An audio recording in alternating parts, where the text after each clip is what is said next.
তোর আমার ঘরে কোনো জায়গা নাই, যাও টিনের ঘরে যা যা। আব্বা, আপনার আপনার বলা দেশে আসছে ঠিকই, কিন্তু সাথে বিয়া করে নতুন বউ ঘরে নিয়ে আসছে। আমি এগুলো কি শুনতেছি? কারে বাড়িতে নিয়ে আইছস? কারে নিয়ে হবো আবার? আমি বিয়া করে আমার ছোট ওরে নিস। লজ্জা করে না এই কথাটা কইতে? হ্যাঁ, এখন যদি সমাজের মানুষ শুনে যে তুই আরেকটা বিয়া করে বউ নিয়ে আইছস, তাহলে এই বাড়ির মান সম্মান থাকবো? তোর লেগে আমার বাপ পোলার মধ্যে ঝামেলা লেগে গেল না? হ্যাঁ, এটাই চাইছিস না? নিজের অসহায় দেখাস, নিরীহ দেখাস, নিরীহ অসহায় বাইর করে দিবি। আজকে থেকে তুই আমার লগে থাকতে পারবি না। আমার দরজাটা একটু খুলে দিয়ে যান, আমি আমার ওই বাড়িতে আপনি একটা কোনায় থাকতে দিয়ে আমি ওই নিয়ে পড়ে থাকবো, আমার এই আটকায় রাখেন না। একটা কথা কবি না, তোর লেগে বাপ পোলার মধ্যে গেঞ্জাম লেগে গেছে গা। আমার বাপ আমার লগে এমন ব্যবহার জীবনেও করে নাই। দেখছো কি সুন্দর বৃষ্টি পড়তেছে, কি রোমান্টিক ওয়েদার, আমার যে কি ভাল লাগতেছে। না, আমার তো ভালো লাগতেছে না।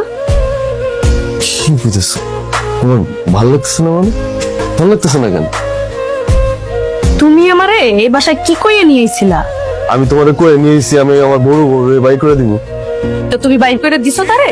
ও তো প্রেগনেন্ট মানুষ, পরে তো আমি চাইলে এখন বাইর করে দিতে পারবো না। ওরে চাইলেই তো আমি ডিভোর্সটা দিতে পারবো না। একটা বার আমার বাচ্চাটা হোক, বাচ্চাটা হইলে পরে আমি ঘাড় ধাক্কা দিয়ে বাড়িতে বাইর করে দিব। তুমি কোনো চিন্তাই করো না। আমার সমস্যাটা তো ওই জায়গাতেই। 2 দিন পর যখন তোমার বাচ্চা হইব, তোমার সমস্ত সম্পত্তির মালিক তো তোমার ওই বাচ্চা হইব। এই যাও, বাইরে যাও, এক্ষুনি আমাকে ঘর থেকে বাইরে যাও, নাইলে আমার জামাই আইসা তোমার ঘাট দা ধাক্কা দিয়ে বাইর করে দিবে। আর তুমি যাও না। খাইতেছে আজকে না তোমার জন্য বেশি কিছু রান্না করতে পারি। কইছে বেশি কিছু রান্না করতে পারো না, দুনিয়ার জিনিস দেখতেছি। আচ্ছা, সবসময় তো তুমি আমার বাইরে খাওয়াও, আমারে খাওয়াইও দাও, আজকে আমি তোমার পাইছি। শোনো, তুমি আগে খাও, তারপর আমি খাবো। আজকে আমি আমার নিজের হাতে আমার বউকে খাওয়াই তুমি মাথা